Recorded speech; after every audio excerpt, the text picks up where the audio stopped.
everyone. Thanks very much for having me today. It sounds like you've had a jam-packed day.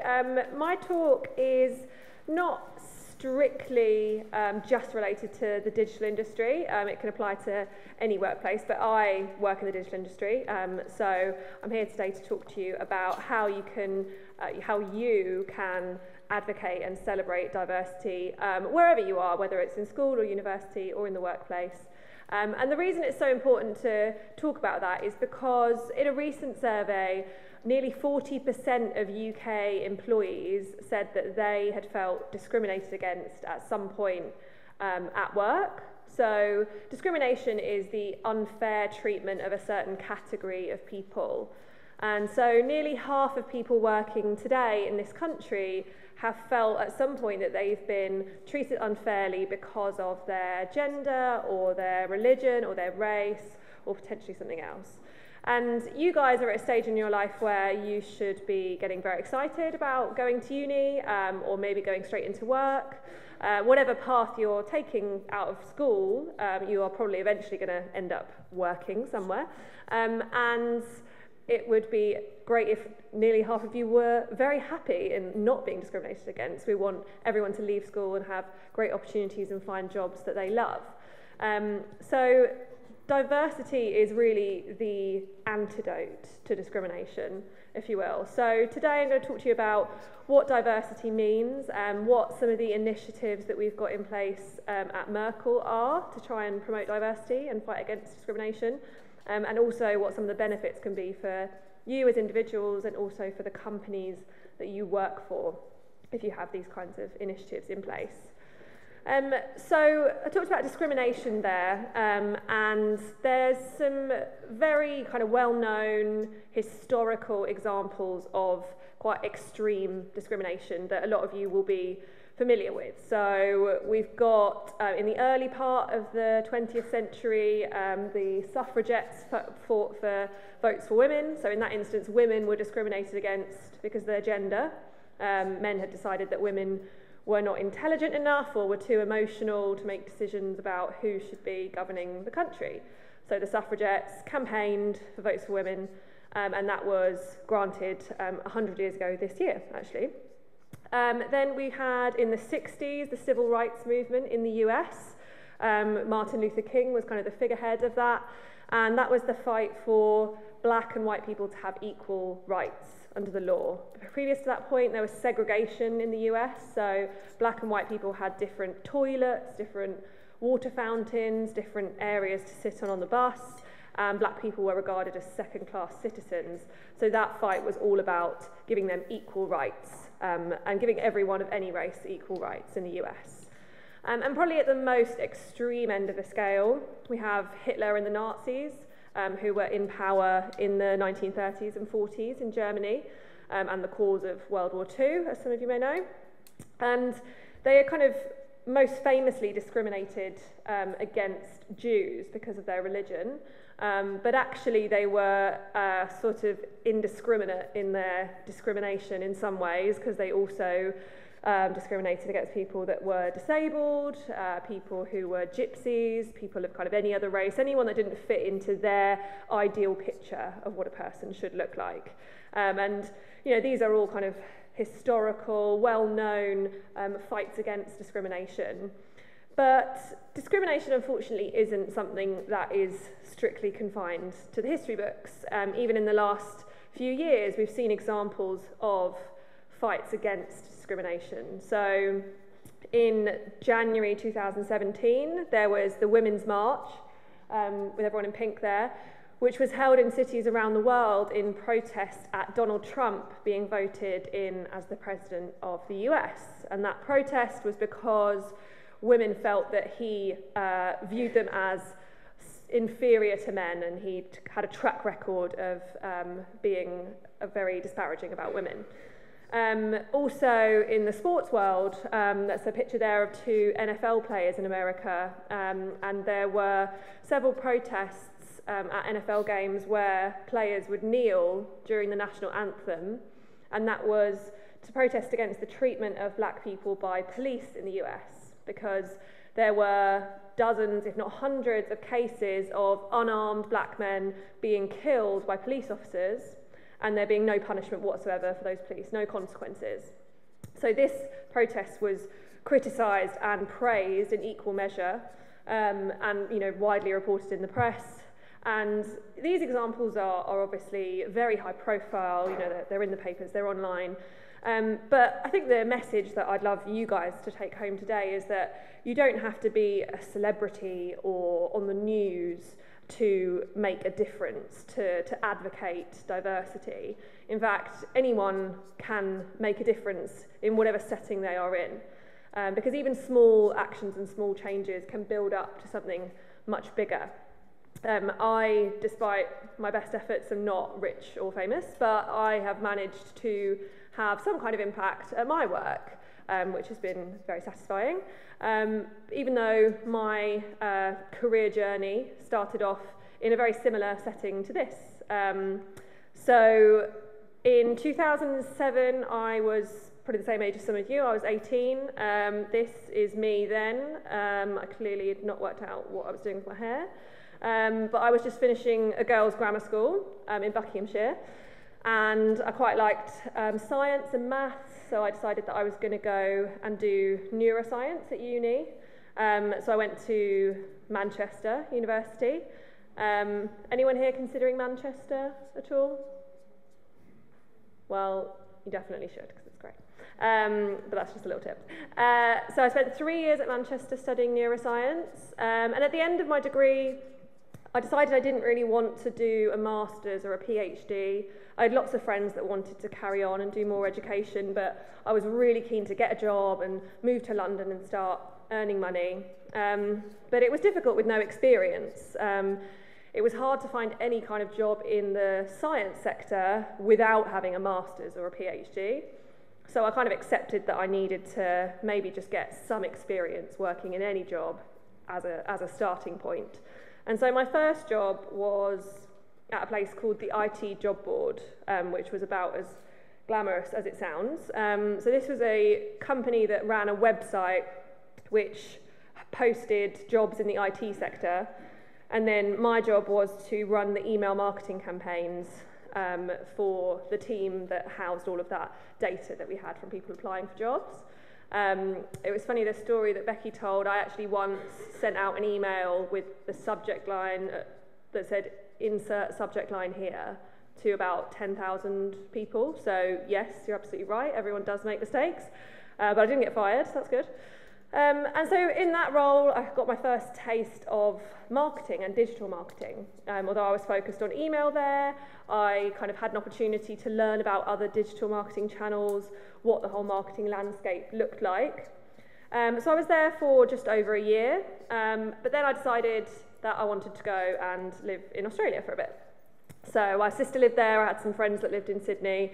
So I went to Australia for a year. I actually went back to waitressing because you could earn more being a waitress there than working in an office, and sort of spent a year lazing around on the beach.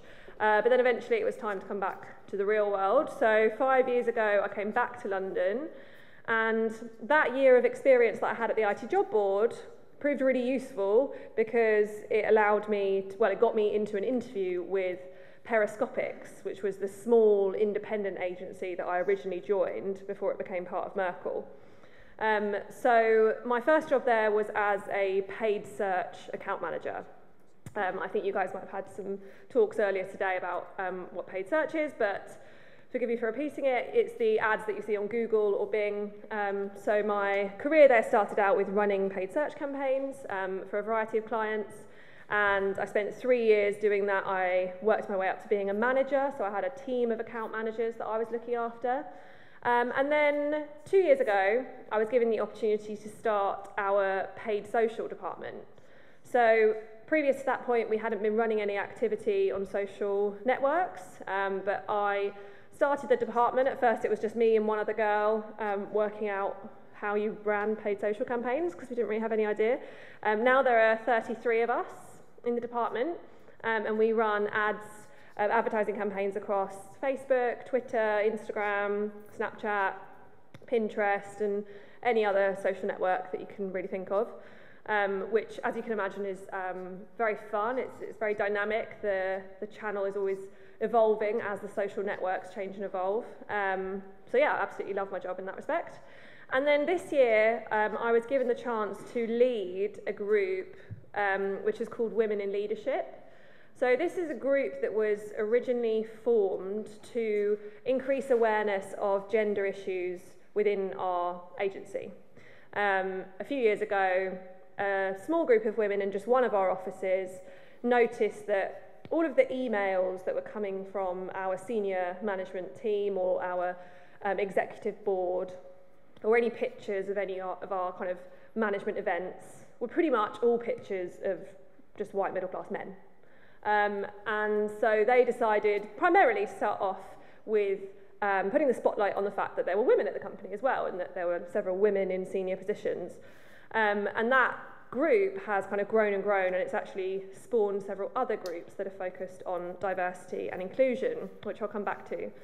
But the reason that these groups exist is because the examples I gave before, you know, the suffragettes and the Women's March and the NFL players, they're all, you know, quite high profile and extreme examples of discrimination, but there's a real scale of what discrimination can mean. At the one end, obviously, you have extreme stuff like abuse and stuff that's illegal, but at the other end of the scale, it can just be kind of small comments or attitudes towards different people, which in the workplace can make people feel unhappy, and it can make their work experience much worse, which is something that needs addressing.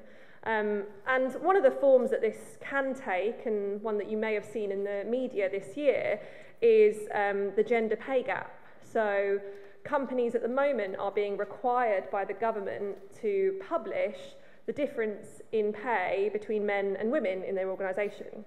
And there was quite a famous example of this in the BBC. So in July of this year, they published their pay figures, and it became obvious that men were paid significantly more than women at the organisation, and all of the highest earners within the BBC were men. And we're talking, they were earning millions of pounds more than, you know, female presenters or female counterparts. And there's another kind of Hollywood example of this. It's from a few years ago, so you may not be familiar with this film, but American Hustle featured Jennifer Lawrence, Amy Adams, Christian Bale, Bradley Cooper, all very big names. And then an email was leaked by some hackers where it became apparent that Jennifer Lawrence and Amy Adams were paid much less than all of the male stars of the film, even though they were all given kind of equal prominence or had equal screen time. So obviously that didn't go down particularly well. And where companies are having to publish their gender pay gaps, it's quite a common story that women are being paid less than men. And what's meant by the gender pay gap is not that a man and a woman doing precisely the same job are necessarily being paid different amounts. What it looks at is, of all of the men in a company and all of the women in a company, how much is each group earning? And statistically, we're seeing that men are earning a lot more, and that's because, more often than not, there are more men in very senior positions that are earning very high salaries or getting massive bonuses. So clearly, there's some trouble with women getting into those senior positions, and it can be particularly bad in certain sectors. I'm very blessed to say that marketing is certainly not one of the worst. I know friends that work in finance and in the tech industries.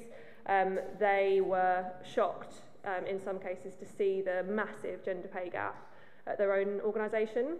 At Merkel, our pay gap, there was a gap there. It wasn't as bad as some of our industry peers, but it's still troubling to think that for some reason there is that disparity. So the groups that we've set up to try and address issues of diversity and discrimination are not just limited to gender issues. We've actually got 6 different diversity and inclusion pillars, which are detailed here. So as I said, there's women in leadership. We've also got one for LGBTQ, ethnicity, religion, mental health, and disability. And these pillars are global, so we have representatives for every single one of these pillars in every country where there's a Merkel office. They are supported by our most senior management. So our CEO, he knows about these pillars and he signs off budgets that each pillar can use to fund events or awareness drives. And they're all run by volunteers who are passionate about these particular topics. And we were actually inundated with volunteers to run every single one, which kind of showed the passion that people have for these different causes in the organisation. And each pillar has done kind of very different stuff to raise awareness of the issue that's at hand for them. This year alone, we've had several different events and initiatives that have gone on, just some of which we've got to look at here. So first of all, we had the LGBT pillar who ran an event for Pride, which was in July of this year. They also campaigned for the toilets in our office to be gender neutral because we acknowledge the fact that in an office of, my specific office is about 300 people. In an office of 300 people, there's likely to be many people that do not identify as male or female.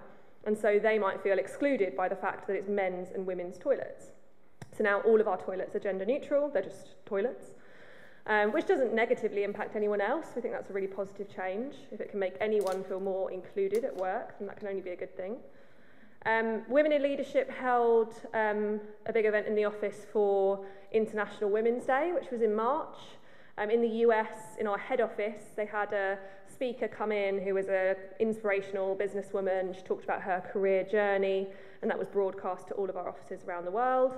We had some nice cupcakes.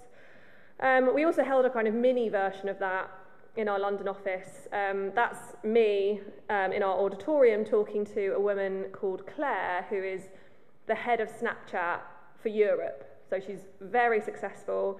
She's also got 2 children, and she came in to talk to us about her journey all the way from school through to her current role and how she manages being incredibly successful and working full-time, but also having a family to look after, which got some really great feedback from men and women. We had men and women in that auditorium wanting to hear how she had tackled that problem. We've got our religion pillar, so they make a point of trying to celebrate a lot of the lesser known religious festivals. Everyone knows about Christmas, obviously, and Easter, because we all get time off for it. But they've tried to highlight some of the smaller religious festivals that other people in the office may not know about if they're not part of that religion, which has been a really nice education piece for everyone, and everyone loves kind of having a bit of free food in the office. So they've got done really well.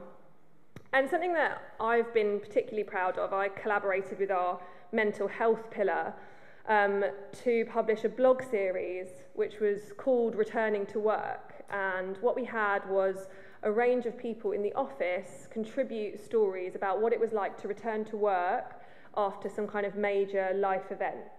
So we had someone talking about coming back to work after maternity leave, paternity leave. We had coming back to work after losing a parent.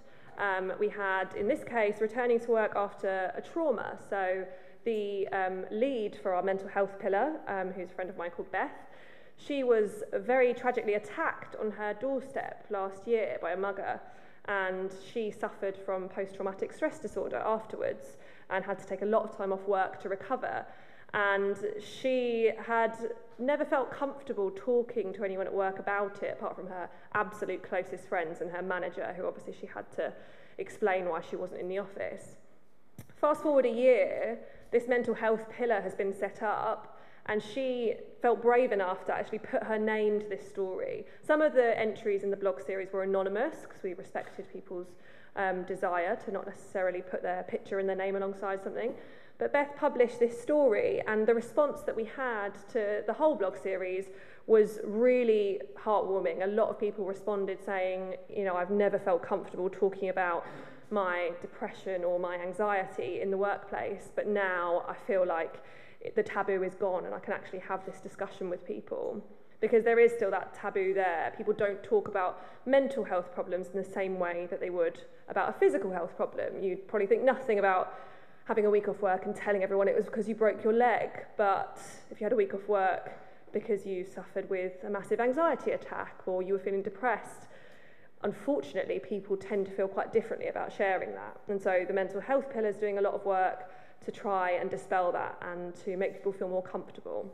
So some great work that's been done by all of those pillars that have received really, really great feedback from our employees and also from our senior management as well. The people on our executive board are standing up and taking notice of this.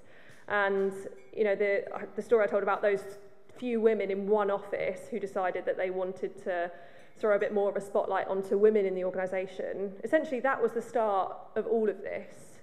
So it's not that the direction had to come from management and, you know, just one employee in one office couldn't do anything. Really, anyone within our office is capable of contributing to causes like this or any other cause that they're passionate about, because it's those small actions that can add up to something much bigger. So for you guys on your next step into the educational or working world, how can you become a diversity advocate? Well, a few tips for you. First is, don't be afraid to ask an employer, if you have a job interview, what initiatives they've got in place to try and promote diversity. It's a very hot topic at the moment. Brands are supposed to be seen to be doing something about this. Brands that are doing nothing to address discrimination or promote diversity are very behind the times. So really, they should be falling over themselves to tell you what it is that they've got in place. And if you ever have a job interview, key thing is to always have a question to ask. If they say, what questions do you have for us? And you say nothing, that tends to not go down very well. So if you can think of nothing else, you can just have this in your back pocket and ask them, what are you doing about diversity? If you're going to university, then look out for societies or groups that you can join. Go along to your freshers' fair. There'll be hundreds of different groups kind of advertising, trying to get you to join in. And if there's something that you're passionate about, you should hopefully find some like-minded people. If there isn't already a society or group that tailors to what you're looking for, then create one yourself. You know, it might just be you and one other random bloke for a little while, but things will start to snowball, and it's those small actions that can grow into something bigger.